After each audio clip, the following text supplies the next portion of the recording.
প্রধান উপদেষ্টা উষ্ণ অভ্যর্থনার মধ্য দিয়ে চীন সফরে রয়েছেন। আজকে প্রথম দিনেই বেশ কয়েকটি গুরুত্বপূর্ণ বৈঠক হয়েছে। চীনের প্রেসিডেন্টের সঙ্গে বৈঠক হয়েছে। $210 কোটি ঋণ সহায়তা অনুদানের পাচ্ছে বাংলাদেশ, এমন প্রতিশ্রুতি পেয়েছে। বাংলাদেশের সামনে রোহিঙ্গা সংকট মোকাবেলা সহ নানান সংকট রয়েছে, এলডিসি থেকে উত্তরণ, সেসব মোকাবেলা আসলে কতটা সফল হবে অভ্যুত্থান পরবর্তী যে বাংলাদেশের যে যাত্রাটি শুরু হলো? যেহেতু এলডিসি শব্দটা, ধন্যবাদ আপনাকে, এলডিসি শব্দটা প্রথম উচ্চারণ করলেন আপনি। 2026-এ আমরা এটা এলডিসি গ্র্যাজুয়েশনটা ওয়েলকাম করতে চাই। সেক্ষেত্রে আজকে একটা উল্লেখযোগ্য অংশ এলডিসির সঙ্গে রিলেটেড, সেটা হচ্ছে যে আমরা নর্মালি 97% চায়না থেকে শুল্ক মুক্ত সুবিধা পাই, কিন্তু এই সুবিধাটা আমরা কাজে লাগাতে পারি না। এটা এক্সটেন্ড করা হয়েছে 2028 পর্যন্ত। মাথায় রাখতে হবে যে চীন নর্মালি এলডিসি গ্র্যাজুয়েশনের পরে আর এক্সটেনশন দেয় না।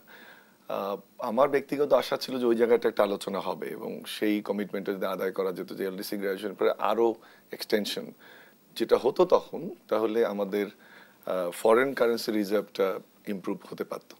আরেকটা জিনিস এলডিসির সঙ্গে গুরুত্বপূর্ণ ছিল, সেটা হচ্ছে যে নর্মালি আমরা যে চীন থেকে ঋণ যেটা পাই সেটা নর্মালি 2 থেকে 3% ইন্টারেস্ট, এবং সার্ভিস চার্জটা অনেক হাই, আবার রিটার্ন পিরিয়ডটা 20 বছর। সেই জায়গাগুলোতে এক্সপেকটেশন ছিল যে সেটা হয়তো বা 1%-এ নামিয়ে আনা যায় কিনা ইউনুস সাহেবের ইমেজকে কাজে লাগিয়ে, বা যে গ্রেস পিরিয়ড বৃদ্ধি করে এটাকে 30 পর্যন্ত নেওয়া যায় কিনা, বা রিশিডিউলটা পেমেন্টগুলো বাড়ানো যায় কিনা, যেটা আমরা কর্ণফুলীর ক্ষেত্রে দেখছি যে শুরু হওয়ার সাথে সাথেই রিপেমেন্ট শিডিউলে আমাদেরকে যোগ দিতেছে, যখন 37 বা 38 কোটি টাকা আয় শোধ করতে হচ্ছে প্রায় 400 কোটি টাকা। সেই জায়গাগুলোতে আর একটু আলাপ আলোচনা আসলে এক্সপেক্ট করেছিলাম, সেটা হয়নি। বাট মন্দের ভালো হচ্ছে যে একটা শুল্কের এক্সটেনশনটা হয়েছে 28 পর্যন্ত। সমস্যাটা হচ্ছে ওখানে আরেকটা জিনিস উল্লেখযোগ্য, সেটা হচ্ছে যে চীনে আমদানি পণ্য যেগুলোর চাহিদা বাড়ছে তার মধ্যে খাদ্যদ্রব্য এবং ফলমূল অন্যতম। আমরা জানি আম প্রসেসিং নিয়ে একটা কথা হচ্ছে, সম্ভবত এটা যাবেও চীনে, কিন্তু আজকে আলোচনা ওই প্রসঙ্গটা এসে যে আরও খাদ্যদ্রব্য কীভাবে আমরা চীনে বাংলাদেশ থেকে রপ্তানি করতে পারি সেটি এসছে। ভালো আলোচনাটা হয়েছে সম্ভবত বিনিয়োগের ক্ষেত্রে, যে চীনের যে এখানে শিল্পাঞ্চল হচ্ছে ওখানে 30টি কোম্পানি তারা $1 বিলিয়ন ইনভেস্টমেন্টের কথা বলছে।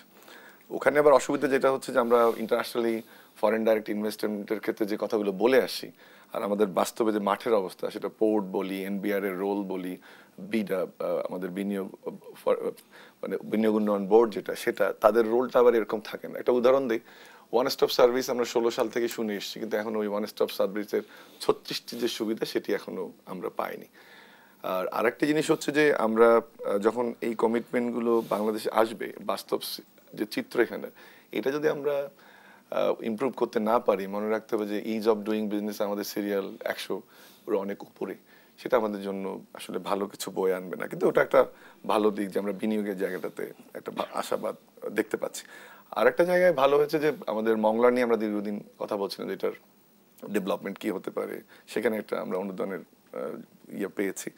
এছাড়া আপনার আমাদের কয়েকটা চুক্তি, 9টার মতো চুক্তি স্বাক্ষর হয়েছে, কিন্তু সব ছোট ছোট চুক্তি, কারণ বোঝাই যাচ্ছিল যে ওরকম কোনো সমঝোতা স্মারক চুক্তি হবে না, কারণ একটা ফিক্সড টেনিউর না থাকলে এরকম এই গভর্নমেন্টের জন্য নির্দিষ্ট কোনো ডেট নেই, সে কারণে এটা ইয়ে হবে না।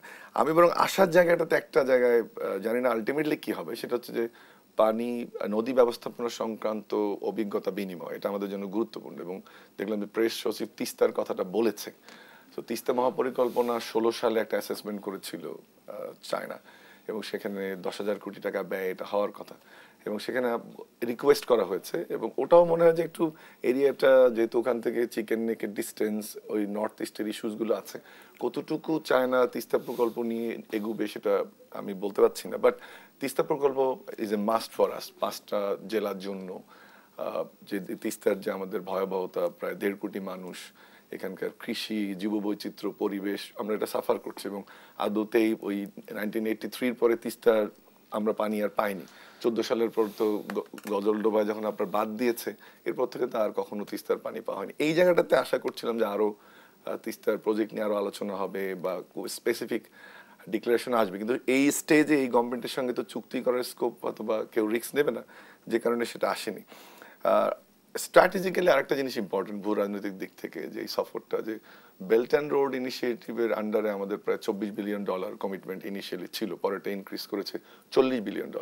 সেখান থেকে কিন্তু ছাড় হয়েছে মাত্র $6-7 বিলিয়ন, সেটা কিন্তু এখনো পাইনি। একটা প্রজেকশন যে যদি এটাকে ইনক্রিজ করে 10 বিলিয়নে নেওয়া যায়, তাহলে বলা হচ্ছে যে 4% গ্রোথ হবে, ওইটাও কিন্তু এই ইয়েতে আসলো না। ওভারঅল যদি বলি যে বিনিয়োগের জায়গাটা ছাড়া পলিটিক্যাল একটা তো ডাইরেকশন ছিল যে বোধহয় প্রথম কেবলাটা পরিবর্তন হলো, পরের দিন আবার তো পরিষ্কার হলো যে না, আমরা আসলে কেবলা ঠিক রাখতে চেয়েছিলাম, না পেয়ে কেবলা আবার চীনের দিকে নিয়ে গেছে। সেটাও খুব বড় মেসেজ দেবে বলে মনে হয় না। কিন্তু ইদানিং বাংলাদেশের রাজনৈতিক দলগুলোর সাথে, আমাদের বিভিন্ন সংস্থার সাথে, ইনক্লুডিং দুটো যুদ্ধ জাহাজও কিন্তু ঘুরে গেছে চীনের অক্টোবরে। তো সবকিছু মিলে চীন আরো কাছাকাছি আসতে চায়, ভারতের যে শূন্যতা সেটা পূরণ করতে চায়, কিন্তু বাস্তবতা কতটুকু সেটা বলা মুশকিল। তো কূটনীতির জায়গাটাতে একটা যে ডাইরেকশন নেওয়ার, সেটা কতটুকু নিতে পারবে সেটা সময়ে বলে দেবে। বাট ওভারঅল আমি এটাকে মনে করি যে কিছু অর্জন এই সফরে হয়েছে। এখন দেখতে হবে যেগুলোকে আমরা কিভাবে, যদিও আরো একদিন বাকি রয়েছে, আমরা আরো একদিন বাকি, কিন্তু মেজর ইভেন্ট গুলো তো, মেইন মিটিংটা হয়ে গেছে আজকে। সো এটা দেখা যাক যে কি। আমি আসবো আপনার কাছে।